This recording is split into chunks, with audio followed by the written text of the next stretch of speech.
আজ আমি আলোচনা করব এমন একটি বই নিয়ে যেটা বর্তমানে ওয়েদারের সাথে একদম ম্যাচ করে এবং আমার পছন্দের একটি বই।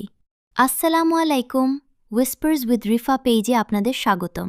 আজ আমি যে বইটি নিয়ে আলোচনা করব সেই বইটি হল হুমায়ূন আহমেদের লেখা বৃষ্টিবিলাস। তো উপন্যাসের মূল চরিত্রগুলো হল শামা, মধ্যবিত্ত পরিবারের এক বুদ্ধিমতী মেয়ে। তার জীবন, অনুভূতি আর সম্পর্কগুলোই গল্পকে এগিয়ে নিয়ে যায়। আশেপাশের চরিত্র আব্দুর রহমান, সুলতানা, এশা, আতাউর, আশরাফুল, মুত্তালিব সবাই গুরুত্বপূর্ণ। বইটি পড়ে আমার ব্যক্তিগত অনুভূতি। বৃষ্টিবিলাস নামটি শুনলেই আচমকা সবার মনে বৃষ্টির ছবি আনমনে ভেসে আসে, কিংবা বৃষ্টির দিনে একগুচ্ছ কদম ফুলের কথা মনে হয়।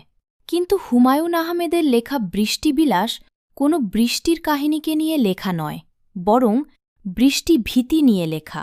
উপন্যাসের প্রধান চরিত্র আতাউর রহমান তার বাবাকে বৃষ্টির দিন খুন হতে দেখেছে।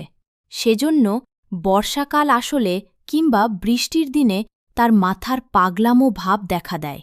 পরিবারের সবাই তখন আতাউরকে ঘরে বন্দি করে রাখে, আর এই আতাউরের সাথেই বিয়ে ঠিক হয় উপন্যাসের নায়িকা শ্যামার।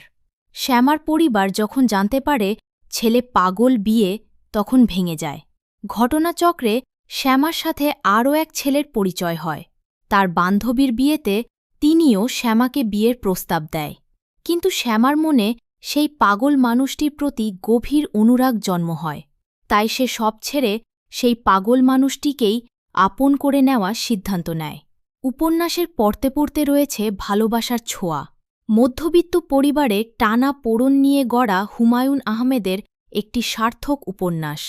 কখনো পাওয়া কিংবা কখনো না পাওয়ার আকাঙ্ক্ষা নিয়েই এই বৃষ্টিবিলাস। Personal rating 4.5 out of 5।